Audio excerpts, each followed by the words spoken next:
Bien, bonjour. On va donc commencer la présentation d'aujourd'hui. Donc, je rappelle un petit peu sur le principe de ces webinaires, c'est que ce ne sont pas des présentations classiques où on présente une étude. C'est une présentation de l'utilisation des données Trindéo dans la base, chaque fois vue à travers un axe particulier. Donc, ce n'est pas une conférence destinée à présenter des résultats. C'est vraiment un peu une présentation-explication, mais on le fait aussi en présentant quelques synthèses et données qui permettent de voir un peu la richesse de notre base. Sur le sujet du jour, donc cette fois-ci, c'est le développement durable, qui est suivi dans notre base France depuis 2009 à travers 24 filières. Alors, je vais présenter. Et puis, alors, juste un point d'actualité depuis hier, pour les abonnés qui ne l'auraient pas vu, on identifie tous les projets liés à la défense dans notre base. Donc, il y a plus de 2000 projets qui ont été identifiés depuis 2009 et qui ont un rapport direct ou indirect. Donc, ce n'est pas forcément des gens qui travaillent exclusivement pour la défense, mais c'est tous des gens qui disent travailler à un moment donné pour la défense, y compris d'ailleurs le ministère de la Défense lui-même. Donc, tous ces projets sont identifiés dans la base grâce à un tag défense qui a été ajouté donc hier. Alors, sur la présentation, voilà, le développement durable. J'espère que c'est bon pour la présentation, tout le monde voit. Alors, d'abord, je vais retourner sur la base. Le premier point, c'est de savoir où sont ces projets, comment les identifier. Donc, on a identifié depuis 2009, on a défini 24 filières liées au développement durable qu'on identifie une par une. Donc, c'est un identifiant qui vient s'ajouter au classement par secteur d'activité. Donc, une fiche classique,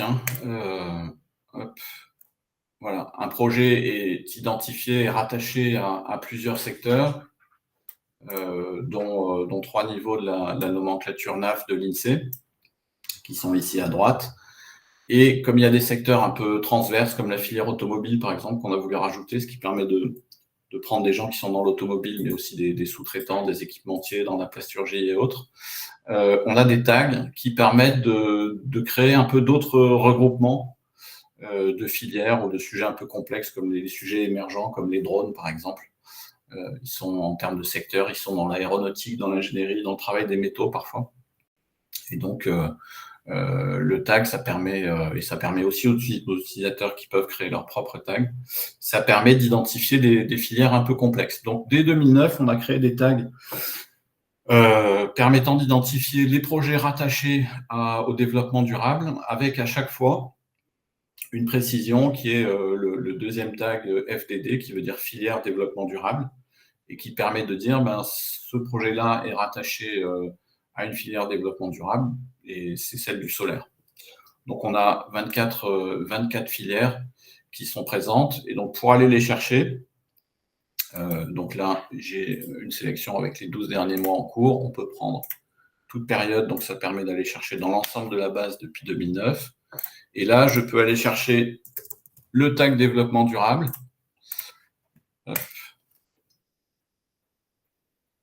Donc là, j'ai près de 7000 projets liés au développement durable depuis 2009, avec les plus récents ici. Donc, il y en a déjà 3 aujourd'hui. Et puis, on peut voir, donc, il y a 129 000 emplois créés, 27 000 emplois supprimés, et on a accès à toutes les fonctions classiques quand on a fait une sélection à partir de la base. Donc, on peut aller consolider ces données par entreprise, la répartir avec les fonctions graphiques par région, afficher ça sous forme de carte, et avec la fonction rapport, présenter l'évolution de ces données, les tendances par mois, par trimestre ou par année.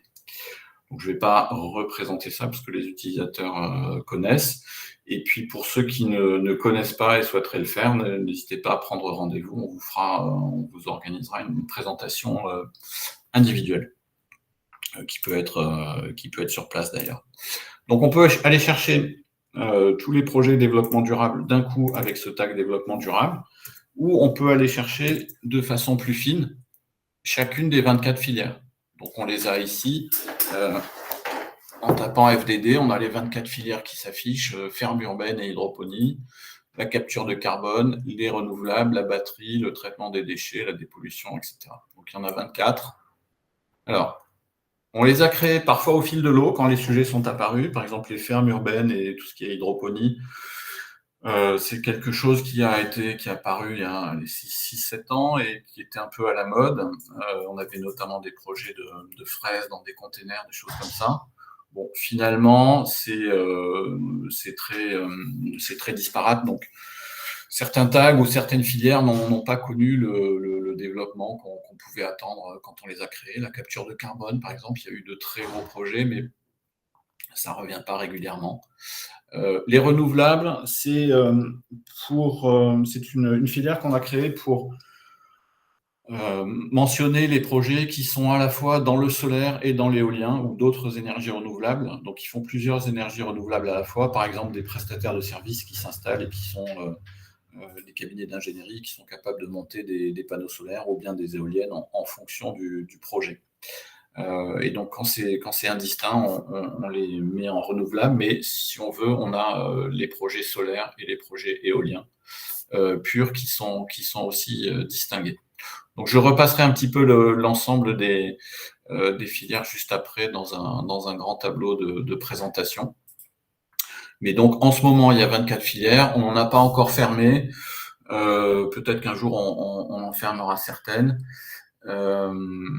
Et puis, il n'est pas du tout exclu qu'on en ouvre d'autres à l'avenir, bien sûr, quand il y a d'autres sujets qui émergeront. Donc, si jamais, d'ailleurs, vous avez des besoins, vous pensez qu'il y a une filière qui mérite d'être ouverte, on peut tout à fait le faire et l'envisager. Juste, je mentionne qu'il y a aussi une filière développement durable divers et mixte. C'est un peu les inclassables, soit les gens qui font plusieurs choses à la fois, soit des activités liées au développement durable, mais qui sont pas répétées, qui sont assez rares et donc pour lesquelles on n'a pas voulu créer une filière. Voilà pour cette première présentation de comment on va chercher les tags liés au développement durable et comment on va chercher les projets liés à chacune de ces filières dans la base. Alors ici, j'ai repris quelques chiffres qu'on a sortis dans notre note de tendance de septembre 2024, qui sont intéressants parce que d'une part, ça présente un tableau de chacune des 24 filières en termes de création d'emplois. Mais je voulais aussi vous montrer à cette occasion, vous remontrer ce découpage, parce que 24 filières, c'est beaucoup. Et on a Arthur Lloyd qui est un client, un cabinet de conseil en immobilier d'entreprise, qui a fait un regroupement aussi, qui est assez intéressant en 5 filières, 5 grandes filières. Batterie et véhicules électriques, les énergies renouvelables, les activités durables, donc ils ont regroupé éco-construction, biomatériaux, gestion des déchets, recyclage et gestion de l'énergie. Pour information, je montre juste leur baromètre que vous pouvez télécharger sur leur site. Ils font un baromètre des métropoles chaque année et donc il y a différentes thématiques. Là, la première thématique, c'était le coworking et ils ont fait une thématique filière de transition climatique. Et donc, il y a quelques données de synthèse qui sont réalisées à partir des données Trindéo. Et donc, c'est eux qui ont regroupé ces 24 filières en 5 grands regroupements. Énergie renouvelable, batterie et véhicules électriques, recyclage et déchets, bâtiments durables et agritech et bio. Et puis divers et mixtes à la fin. Donc, vous verrez, c'est assez bien fait et assez complet. Donc, il y a un commentaire sur les différentes filières, sur l'investissement avec un peu de cartographie. Voilà. Mais je ne vais pas le présenter plus, parce que d'abord, ce n'est pas nous qui avons réalisé cette étude. On coopère avec eux, mais on est principalement fournisseur de données. Et puis, elle est disponible en ligne, donc vous pourrez la télécharger facilement. Alors, je vais vous présenter juste après le détail des 24 filières liées au développement durable, hein, tel qu'il était donc en septembre dernier. Et là, j'ai voulu quand même actualiser un petit peu pour dire où on en est sur 2025. Alors là, c'est toute filière développement durable confondue, hein, mais j'ai comparé janvier à avril 2024 et janvier à avril 2025. Donc, on a une baisse des créations d'emplois. On passe de près de 5500 à 2007. On a une hausse des suppressions d'emplois également. On a un solde net qui reste positif. Mais ce qui est assez particulier, c'est qu'on a une forte hausse, enfin une hausse encore de 13% de l'investissement en montant, une hausse du nombre de projets, une baisse légère des levées de fonds en montant, et un montant d'investissement par projet d'une 30aine de millions d'euros qui est stable, mais un nombre d'emplois par projet qui baisse. On a des projets qui étaient en moyenne à 22 emplois par projet, qui passent à 10 emplois par projet. Je pense que ce sont plus souvent des projets d'infrastructure ou des projets liés à l'énergie, qui sont souvent très capitalistiques et relativement peu créateurs d'emplois. Si je reviens sur ce découpage pour montrer aussi le graphique à droite, qui est la part des emplois liés au développement durable dans l'ensemble des créations d'emplois. Donc, c'est l'ensemble des créations d'emplois que nous recensons dans la base Trindéo France, que je viens de vous montrer, que vous connaissez pour nos clients. Et ce qu'on voit, c'est que cette part est en forte augmentation depuis 2009, où on était à une moyenne de 4-5%. Il y a eu un creux en 2015-2016, et là, on passe à 14-15% des créations d'emplois qui sont liées à ces 24 filières de développement durable.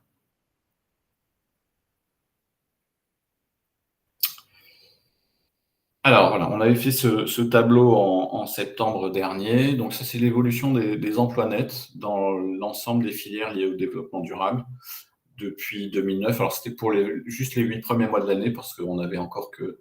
C'est sorti en septembre, donc on avait que en octobre, on n'avait que les 8 premiers mois de 2024. Donc on a voulu comparer à périmètre temporel constant. Donc là, on a fait le regroupement de filières qui a été initié par Arthur Lloyd, suggéré par Arthur Lloyd. Et donc batterie et véhicules électriques, qui était en 2024 le premier secteur en termes de création nette d'emplois, avec la batterie devant le véhicule électrique. Sans compter que si on regarde batterie, il y a un effet qui est encore plus important, au sens où on rattache les projets liés au développement durable qu'à une seule filière. Mais quand on fait du recyclage de batteries, on les met en recyclage, mais c'est aussi en fait la filière batterie. Donc la filière batterie est probablement encore plus importante que ce qu'elle apparaît ici. Le véhicule électrique un petit peu derrière.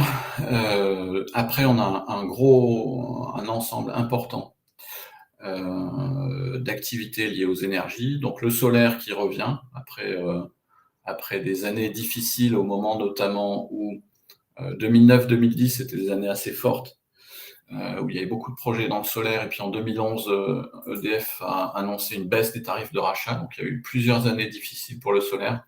Et là, depuis 2-3 ans, ça revient assez fort, avec notamment beaucoup de projets de solaire en autoconsommation, y compris pour des industriels, des PME, qui installent des panneaux solaires sur une usine, sur des toits de parking, des choses comme ça. On a l'éolien qui est un peu en baisse ces 3 dernières années. Après, notamment, les critiques un peu écologiques, les problèmes de dimensionnement. En fait, les éoliennes très grand format se voient reprocher des problèmes de coûts de maintenance et autres. La méthanisation, qui est un flux assez régulier. Les renouvelables, donc ça, c'est du solaire et de l'éolien ensemble. Et puis la géothermie, qui est un petit secteur qui revient régulièrement. Les biocarburants, c'était un secteur qui était très lié dans 2009-2010, quand on a créé cette filière, à des appels d'offres de production de biocarburants qui étaient lancés par l'État. Donc, il y a eu une vague en 2009-2010, et puis après, il n'y a eu plus rien, parce que il n'y avait plus d'appels d'offres. Mais il y a de temps en temps quelques projets avec des carburants synthétiques, des choses comme ça. Donc, c'est un secteur qui se remet à bouger un petit peu. Tous les projets, toute la filière bois chauffage. Donc, on a mis là-dedans tout ce qui est chauffage au bois. Donc, il y a à la fois des gens qui font des poêles, qui les distribuent, qui les posent, et aussi des projets de chaufferie pour des HLM, pour des usines. Donc, on va retrouver des grands du chauffage et des services type Dalkia et autres qui vont installer des chaufferies bois. Hydrolien, tout ce qui est alors barrage, il y a très peu de projets. Il y a 1 ou 2 projets de start-up avec des micro-barrages ou des choses comme ça. C'est plutôt la force du courant qui est utilisée dans ces projets-là. Donc c'est un petit secteur avec quelques projets. Comme il est très spécifique, on l'a identifié dès le début. Alors les activités durables et le service, on a le recyclage et traitement des déchets. Alors c'est pas évident souvent de faire la part des choses, parce que les gens font parfois les deux. Traitement des déchets, on peut dire que c'est l'amont, et le recyclage, c'est l'aval. Mais des gens font parfois le traitement des déchets et vont jusqu'au recyclage et à la fabrication de nouveaux produits. D'autres achètent les déchets, les gens qui recyclent, et font juste le recyclage. Mais globalement, ces deux activités qui évoluent un peu en parallèle et qui ne sont pas toujours faciles à distinguer. Mais c'est un secteur qui se développe pas mal, avec notamment en lien avec les obligations de recyclage, les taxes qui permettent de financer la collecte et le recyclage. Et puis les nouvelles filières comme la batterie. Donc je parlais du recyclage de la batterie, les obligations de recyclage des véhicules automobiles aussi. Donc on sait que Renault, par exemple, a installé, pas mal investi sur le recyclage d'automobiles. Donc ça, c'est aussi un secteur qui reste dynamique en ce moment où justement l'industrie est dans une position un peu plus difficile. Éco-construction, on met là-dedans tout ce qui est technique de construction écologique, y compris les panneaux d'isolation spécifiques, un peu innovants, les choses comme ça. Les biomatériaux, c'est tout ce qui est chimie verte, entre guillemets, tout ce qui est production de matériaux par des process décarbonés, notamment tout ce qui évite de faire des produits à partir de pétrole, à partir de la chimie du pétrole. L'alimentation bio, il y a quelques exploitations agricoles, quelques projets agricoles dans l'alimentation bio, mais pas beaucoup. De façon générale, sur l'agriculture, on a relativement peu d'informations sur les fermes individuelles, parce que la presse n'en parle pas. On va avoir de l'information sur les coopératives qui investissent dans des moyens de production, des choses comme ça, mais on est déjà presque dans l'industrie alimentaire. Sur l'alimentation bio, c'est principalement des commerces qui sont dans cette filière. Mais il y a quelques projets d'activité. Jardinage et espace vert, on a mis ça parce qu'il y a les paysagistes. Bon, c'est un peu en limite des activités liées au développement durable, mais bon, c'est quand même vert, donc on a mis là-dedans. Il y a aussi quelques points de vente type Jardiland et autres qu'on classe là-dedans. Voilà. Mais de toute façon, c'est pas ça qui va biaiser le poids du développement durable, parce que c'est vraiment une toute petite filière. Donc capture de carbone, on l'a créé récemment. Alors quand on crée un tag, je pense qu'on a dû le créer en 2020 ou 2021, celui-ci, on essaie de l'appliquer rétroactivement. Donc, on remonte jusqu'à 2009 pour identifier tous les projets. Donc, normalement, toutes les séries sont complètes, même pour les tags qui ont été créés récemment, qui n'étaient pas là au démarrage des tags développement durable en 2009. Donc, la capture de carbone, on l'a créée relativement récemment avec l'idée de voir un petit peu quel type de projet était là-dedans, et puis parce que le secteur était annoncé comme étant en fort développement, notamment parce qu'aussi dans notre base de données mondiale, on a vu passer quelques méga projets de capture de carbone avec de la directe, la DAC, la capture de carbone directe. C'est des projets à 1 milliard d'euros d'investissement, cette espèce de gros ventilateurs, aspirateurs de CO2. Mais on n'a pas vu de projet de ce type en France. Et donc là, c'est plutôt quelques startups sur des projets très précis, mais ce n'est pas le développement qu'on attendait. Ferme urbaine et aquaponie, c'est pareil. Alors, c'est un tag un peu plus ancien, mais qu'on a dû créer il y a 6 ou 7 ans, à l'époque où notamment il y avait des projets de plantation de fraises dans des containers, des choses comme ça. Il y en a encore quelques-uns de temps en temps, en aquaponie notamment, des gens qui font à la fois de l'élevage de poissons et de la culture de plantes aromatiques, par exemple. Mais c'est souvent des petits projets. Et on n'a notamment pas de projet de fabrication de matériel ou autre. Là, d'ailleurs, je ne rentre pas à ce niveau de détail, mais quand on avait regardé un petit peu ça, alors c'est moins vrai maintenant depuis qu'il y a eu des projets notamment de Gamesa, Siemens au Havre, mais il y a des filières. Alors, le fait qu'il y ait un tag développement durable n'empêche pas que sur chacune des fiches et sur chacun des projets, il y a un rattachement à un type d'activité. Donc, on peut savoir que tel projet est dans l'éolien, mais que c'est un projet de point de vente ou d'un projet industriel. Et donc, la caractéristique des projets éoliens, c'est que c'était surtout des projets d'énergie, mais c'était une filière où il y avait très peu de fabrication d'éoliennes. Donc, c'est moins vrai maintenant, depuis les projets en Bretagne et au Havre notamment. Mais dans chacune des filières, on peut aussi étudier la répartition des projets entre les points de vente, les installateurs qui sont généralement en service. Il y a du numérique aussi. Si vous cherchez des projets numériques dans le solaire, vous allez trouver par exemple des gens qui font des applications pour optimiser les trackers de l'inclinaison des panneaux solaires, des choses comme ça.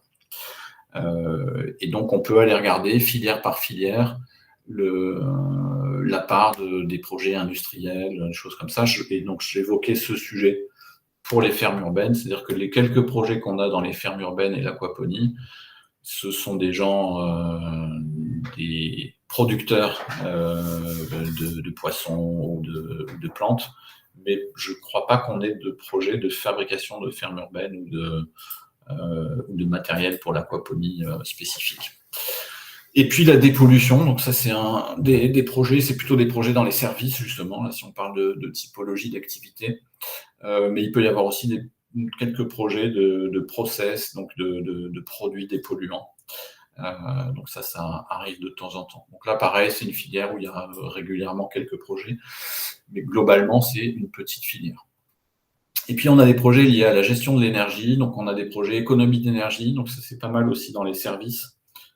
Des cabinets qui sont dans le conseil en optimisation de la consommation ou qui proposent, alors certains, c'est des matériels qui proposent de réduire la consommation d'énergie de certaines machines. Et puis la récupération de chaleur, donc ça c'est un peu de la cogénération, c'est souvent des projets liés à des projets de cogénération. C'est des projets qui proposent de récupérer de la chaleur fatale dans un processus de production pour l'utiliser, pour chauffer des serres, pour chauffer des piscines. Et donc il y a parfois des projets spécifiques. Alors parfois c'est des projets qu'on n'identifie pas, par exemple il y a des data centers qui font du partage de chaleur, des choses comme ça, mais ça va être dans le projet de data center et on ne va pas rattacher un projet de data center à la filière développement durable juste parce qu'il y a une partie du projet qui est consacrée à la récupération de chaleur. Dans ces cas-là, on va juste éventuellement mettre un point effort environnemental dans le projet de data center pour dire qu'il y a un volet environnemental. Voilà. Ça me permet justement cette notion de présenter une deuxième chose pour ceux qui ne connaissent pas nos données. Les filières développement durable, telles que je viens de les présenter, ça caractérise le produit final, ce qui est fabriqué par l'entreprise. On peut dire que le produit fabriqué par l'entreprise se rattache à une des 24 filières du développement durable. On a par ailleurs nos critères dits usines du futur, qu'on présentera d'ailleurs dans un autre webinaire. Nos critères usines du futur, eux, ils vont caractériser le process de production.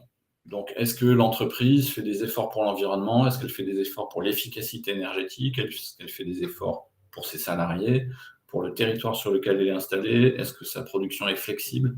Est-ce qu'elle utilise des technologies numériques? Donc, tout ça, ce sont des critères qui viennent caractériser le mode de production, le process, et pas du tout le produit final. Donc, on peut avoir des projets qui font un produit final très polluant, mais qui le font bien, c'est un peu paradoxal, donc qui ont des points usines du futur.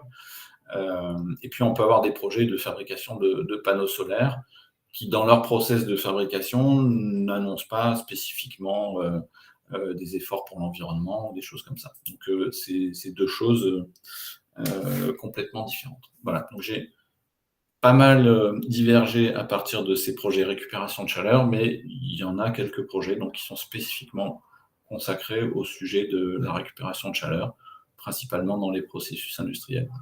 Le stockage d'énergie, c'est pareil, c'est le stockage d'énergie, tout ce qui est stockage d'énergie en dehors de la batterie, évidemment, puisque la batterie est quand même principalement un moyen de stocker de l'énergie. Donc ça, c'est tous les projets de stockage d'énergie hors batterie. Donc il y a des projets assez originaux et innovants. On fait tourner des pierres, par exemple, ça fait des volants d'inertie ou on fait remonter de l'eau, ça c'est le processus STEP. Mais il y en a finalement assez peu. Donc on pensait que c'était un secteur qui se développerait un peu plus aussi quand on a créé ce tag. Et donc il y a quelques projets, mais pas énormément. Donc voilà, globalement, nos 24 filières, donc détaillées une par une, avec le poids en emploi net sur les 8 premiers mois de 2024, dans la colonne de droite, ici. Alors, on a, comme souvent maintenant, on peut donc aller analyser les projets un par un dans notre base. Donc, si on veut aller regarder tout ce qui est sur l'hydrogène, par exemple, voilà, donc là, on a 245 projets dans la filière hydrogène, avec les fonctions de la base. Donc là, j'ai pris sur toute la base, donc depuis 2009. Avec les fonctions de la base, on peut aller consolider ça par entreprise. Donc classer les entreprises en nombre d'emplois créés, de montants investis, de fonds levés. Et là, vous voyez le nombre d'investissements qui ont été annoncés par Life, par exemple, ou par McFly Energy, etc. Donc on peut classer par toutes sortes de critères. On peut répartir ces données. Donc, je représente rapidement les fonctionnalités de la base par région, en nombre d'emplois nets, en montant investi ou en nombre de projets. Donc, on a encore le périmètre des anciennes régions. Il y a des développements en cours. On va passer aux nouvelles régions. La fonctionnalité carte permet de localiser ces 245 projets hydrogène. Ça, c'est en montant investi et ça, c'est en nombre d'emplois. On a quelques suppressions d'emplois, notamment IVIA récemment. Et puis la fonction rapport qui permet de sortir des tendances, donc annuelles, trimestrielles ou mensuelles. Donc on va prendre le premier trimestre 2025. Voilà. Et donc là, il va nous dire qu'il y a quand même une baisse des emplois créés, une hausse des suppressions d'emplois et un solde net qui est passé négatif au premier trimestre 2025 dans la filière hydrogène. Donc il y a quand même un ralentissement dans la filière. Ça, c'est la création d'emplois par trimestre, les suppressions et le solde net donc on est même en négatif début 2025. Mais globalement, c'est une filière qui reste quand même relativement dynamique. Même si elle a des difficultés. Alors là, tout à l'heure, je retourne sur la base. Là, j'ai 245 projets liés à l'hydrogène. On va rajouter des fonctions de description par l'IA dans la fonction rapport. Mais là, aujourd'hui, on fait ça entre guillemets à la main. Donc, on exporte les projets, on les fait analyser par une IA pour qu'elle nous dise un petit peu ce qui se passe. Donc là, j'ai mis des exemples d'analyse dans 3 secteurs, la batterie, le véhicule électrique, le recyclage. Donc l'intéressant, c'est que vous avez des projets qui sont, quand vous exportez les fiches, vous avez des fiches Excel qui sont structurées avec des champs propres qui sont dédoublonnés, toute l'information a été vérifiée et sourcée. Et donc quand vous donnez à manger à une IA les projets sur la batterie, que vous lui demandez de faire un paysage, il vous fait des choses relativement intéressantes sur les acteurs clés et un petit peu les infos sur la tendance, notamment les projets de subventions européennes, le cadre CRMA, la réglementation CRMA, donc l'objectif d'autonomie européenne en matières premières. Développement des filières de recyclage de seconde vie des batteries, expansion dans des secteurs de niche, défense spatiale aéronautique avec des PME, intégration dans des écosystèmes industriels décarbonés. Donc, il met en avant un projet au Havre. Sur le véhicule électrique, même chose, on a des opportunités dans des marchés de niche. On a des véhicules électriques. C'est pas uniquement l'automobile. Donc, on a des tracteurs, notamment dans l'agriculture. Il y a quelques belles sociétés, beaux projets là-dedans. C'est souvent des projets encore au stade de PME, dans l'aéronautique ou dans le ferroviaire. Pas mal de choses dans le reconditionnement, la conversion thermique électrique, des partenariats aussi. La présence de l'ADEME et de BPI France qui est soulignée.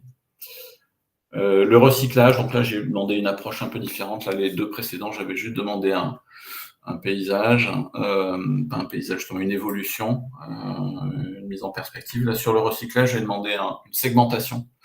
Et donc, recyclage des textiles avec une croissance modérée grâce à l'automatisation, recyclage des plastiques en forte croissance, recyclage automobile aussi, croissance soutenue, grâce aussi à la demande de pièces d'occasion aux normes européennes, recyclage du bois et palettes, recyclage alimentaire et organique, avec des obligations légales encore qui sont citées. Donc, c'est un des gros motifs de l'évolution du recyclage, les obligations légales, matériaux de construction, pareil, équipements électriques, informatiques et recyclage de matériaux spécifiques. Donc, on a des beaux projets, effectivement, de recyclage de coquilles d'huîtres, des choses comme ça, pour faire des revêtements de façade. Voilà. Donc, ça, c'est une filière qui est assez riche et assez éloignée, finalement, des clichés. Donc là, j'ai mis quelques grands projets, mais on peut aller les voir directement dans la base. Donc là, on peut aller prendre les projets liés au développement durable sur les 12 derniers mois. On prend la période ici, hop. Et on peut les classer par montant investi. Voilà. Donc l'idée, c'est un peu de présenter aussi à cette occasion des projets qui sont en train de monter, qui est les usines de carburant d'aviation durable, qui sont des projets assez capitalistiques. Donc là, on a 1,4 milliard pour une centaine d'emplois, et qui visent à fabriquer du kérosène pour l'aéronautique à partir de CO2, notamment, et d'hydrogène. Donc ça, c'est des projets qui en plus sont poussés notamment par la réglementation européenne qui va imposer que les compagnies aériennes utilisent, je crois, 30% de carburant synthétique d'ici 2030. Donc là, on a plusieurs projets. Là, c'est pareil, on a Verso Énergie également. Et là, la présence du coup d'émetteurs de CO2 peut être un atout puisque ces projets utilisent du CO2 pour fabriquer ces carburants de synthèse. Donc là, on voit ici qu'il y a un couplage avec une papeterie qui est productrice de CO2. Donc ça, c'est des projets intéressants aussi. On a des projets de recyclage de lithium. Donc ça fait partie aussi de l'évolution assez technologique du lithium et puis de l'objectif de souveraineté, de récupération des matières premières rares. On a de l'importation d'hydrogène aussi en développement en lien avec le développement d'hydrogène. Encore des carburants synthétiques. Voilà, donc on voit e-méthanol, pareil, carburant synthétique, de l'éolien flottant. Donc voilà, on voit que dans les 12 derniers mois, il y a encore de grands projets et on comprend aussi un petit peu ce phénomène grand projet qui fait qu'il y a un peu moins d'emplois par projet, parce que c'est des emplois, enfin, ce sont des projets qui sont très capitalistiques et très liés au secteur de l'énergie.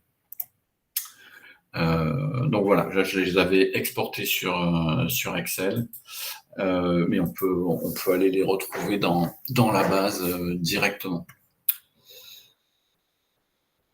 Voilà pour un tour et une présentation des projets de développement durable dans notre base. Je crois que j'ai fait un tour à peu près complet et j'ai balayé tous les sujets qu'on souhaitait vous présenter. Est-ce qu'il y a des questions un petit peu sur la méthodologie, des suggestions de suivi d'autres filières ou autres? Oui.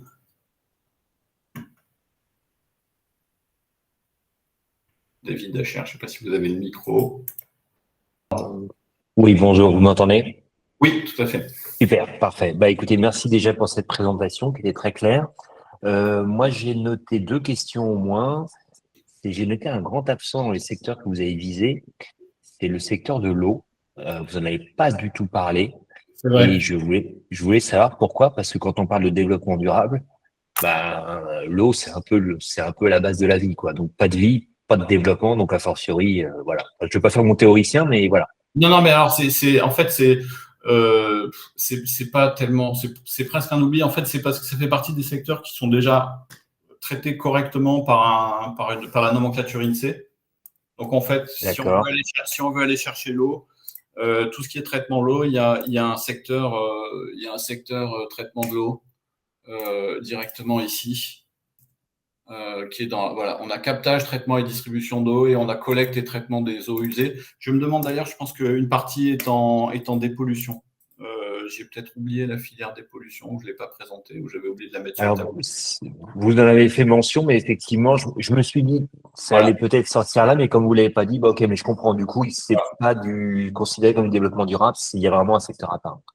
Ouais, c'est ça. Alors, Ok. voilà, si celui-là, on l'a mis envoyé en dépollution. Ça dépend, en fait, généralement, on les met en dépollution ou traitement des déchets, en fait. Mais en tout cas, on les a effectivement. D'accord. Parfois, là, Et c'est là, du biométhane fait à partir des restes de matières organiques qui sont issus du process de dépollution. ok. Mais vous voyez, en Et la fait, deuxième, ils peuvent être dans une pardon. filière développement durable, dans une filière développement durable un peu différente, mais on les a aussi de toute façon par le secteur détaillé collecte et traitement de l'eau. Ok. D'accord. Bah, écoutez, merci beaucoup pour cette précision. Et puis, pendant que j'y suis, si vous me permettez, j'ai une deuxième question parce que c'est vrai que je ne suis pas abonné encore à Trendéo. Qu'est-ce que vous appelez projet? Est-ce que c'est quelque chose qui va avoir lieu? Est-ce que c'est quelque chose qui est en cours? Est-ce que c'est quelque chose qui est finalisé? À quel moment est-ce que vous captez l'info? Et pendant combien de temps vous considérez que c'est un projet actif? Alors, pour nous, on va intégrer un projet à partir du moment où il est annoncé. Et on essaie de l'intégrer le plus tôt possible. Ensuite, le projet vit sa vie et on va aller le modifier si jamais il y a une annonce qui est faite d'annulation ou de changement de format. Certains projets finalement doublent par rapport au format initial. D'autres sont faits mais prennent du retard ou autre. Donc, après, on va faire des mises à jour dans les données qui existent déjà. et in fine, on peut être amené à annuler des projets. Auquel cas, on enlève les montants investis, on enlève les emplois créés, si c'était des annonces de création d'emplois, mais on laisse la fiche en fait. On met juste, on rajoute un texte disant tel projet a été annulé. À la condition d'ailleurs que le projet n'ait jamais vu le jour, parce qu'il y a parfois des projets qui ont lieu et puis qui ferment, et dans ces cas-là, on enregistre une création d'emploi au moment où ils sont annoncés, et puis s'ils ferment 3 ans après, mais que les emplois ont bien été créés pendant ces 3 années, on va faire une fermeture et on va enregistrer des suppressions d'emplois. Donc, il n'y a pas de suivi systématique de l'état du projet. Par contre, dès qu'on a des infos, dans le cadre de notre veille qui est continue, dès qu'on a des infos disant tel projet change de format, on va les intégrer dans la base. Ok, très bien. Merci pour cette réponse également. Avec plaisir. Vous avez une question? Oui, moi j'avais une question. Je suis un utilisateur vraiment, j'utilise pas beaucoup pour l'instant la base. Un petit peu, je voulais revenir sur. En fait, c'est à travers des articles de presse que vous trouvez ces projets. Enfin, c'est une question, et parce que bon, nous, les grands projets, là, on travaille sur l'énergie actuellement, là, donc c'est dans les Bouches-du-Rhône. Les grands projets, on les connaît, mais par contre, on cherche des infos sur les startups, les entreprises plus petites. Et donc, je voulais savoir jusqu'à quelle échelle vous allez, en fait, s'il n'y a pas d'article de presse ou voilà. Bien sûr. Alors, en fait, le principe de la base, c'est que l'info est structurée par nos analystes selon différents axes. Et donc là, dans chaque webinaire, on présente un axe, mais chaque info, on peut aussi. J'ai parlé du développement durable et j'ai fait des recherches sur le développement durable, mais j'aurais pu rajouter des critères géographiques, dire par exemple je veux le développement durable en Île-de-France ou autre. Et donc on peut tout à fait, dans les filières liées au développement durable, aller chercher ce qui concerne. Alors on peut aller chercher à 2 niveaux, en fait, si on veut prendre des projets de petites entreprises. Donc on peut rajouter des critères liés à l'entreprise. Donc deux types de critères. Il y a le critère type de société ici, où on peut prendre les micro-entreprises et les PME, oui. ou les ETI éventuellement, ou bien on peut prendre des startups. Donc les startups pour nous, alors c'est forcément dans 95% du cas des micro-entreprises ou des PME, mais les startups pour nous, c'est 2 critères, c'est moins de 7 ans et un modèle d'affaires innovant. Ok. Donc voilà. Donc là, si je vais chercher micro-entreprises et PME, alors j'ai laissé collecte et traitement des eaux usées comme secteur, mais on voit déjà qu'il y en a quand même quelques-unes. Et je vais enlever le secteur des eaux usées. Hop. Voilà.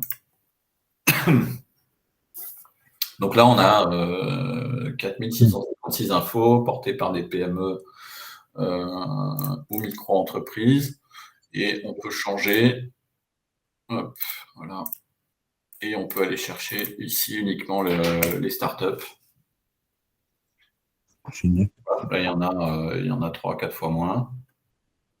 Mais là, on a des piles au lithium-ion connectées, des piles connectées. Mais du coup, l'info, vous l'avez par où? Parce que ça sort pas dans la presse. Si, ça c'est le journal des entreprises. Alors l'info est toujours sourcée. Donc il n'y a aucune info sans source. Il y a toujours au moins une source. Et la plupart du temps, nos analystes, surtout quand les projets sont gros, mettre plusieurs sources. Moi, je n'ai pas de bol qu'avec une source. Là, on voit d'ailleurs nos critères usines du futur ici. Il y a donc les process. On est dans le recyclage. Voilà. Donc là, mais les projets sont toujours sourcés. Ouais. Ils sont toujours sourcés dans la presse. Là, je disais que la base est vivante au sens où on va mettre à jour des infos sur des projets antérieurs. On a aussi un lien avec des infos antérieures sur la même société. Donc là, ils ont levé des fonds en 2022.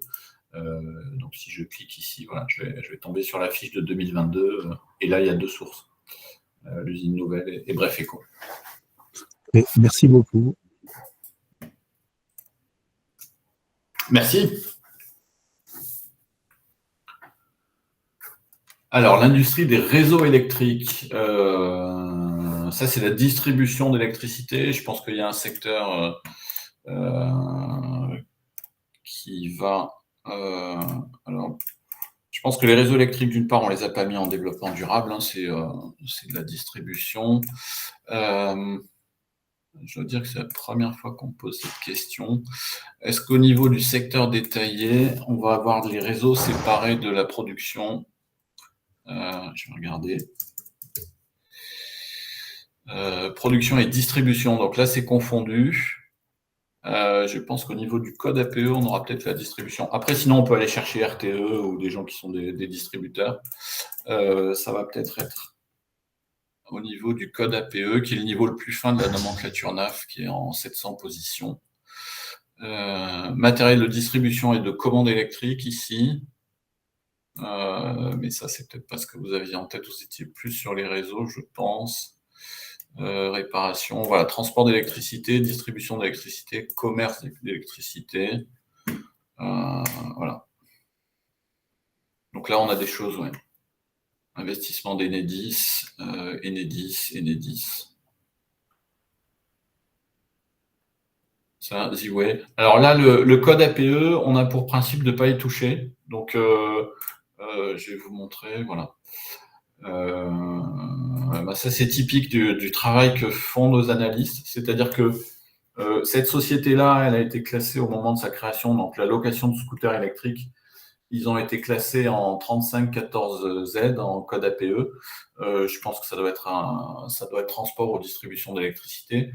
Ce qui est un peu, le scooter est électrique, mais c'est quand même pas de l'électricité, même si c'est transporté. Et donc, nous, on a comme principe de ne pas toucher au code APE. Par contre, on va le reclasser. Donc, on l'avait classé dans les activités de location au niveau du secteur détaillé. Normalement, si vous êtes en code APE 3514Z dans la nomenclature de l'INSEE, en secteur détaillé, vous êtes en 35, production et distribution d'électricité, etc. Nous, on casse ce lien, donc on laisse toujours le code APE. Et puis, en revanche, on reclasse au niveau du secteur détaillé. Mais donc voilà, j'espère que ça répond à votre question. Mais voilà comment on peut avoir les secteurs distribution d'électricité, commerce et transport.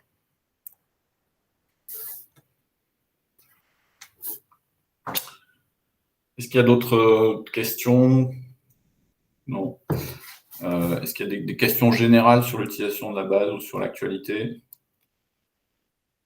Non plus. OK. Écoutez, merci beaucoup pour votre participation. La semaine prochaine, on présentera notre indicateur ouverture et fermeture d'usine. Et puis, je crois que par la suite, on passera sur un niveau tous les 15 jours. Ce sera moins contraignant pour nous et pour vous, peut-être. Ça vous permettra de suivre plus de thématiques et peut-être pour nous de les creuser un petit peu plus en contenu. Merci beaucoup et donc à vendredi prochain pour ceux qui participeront.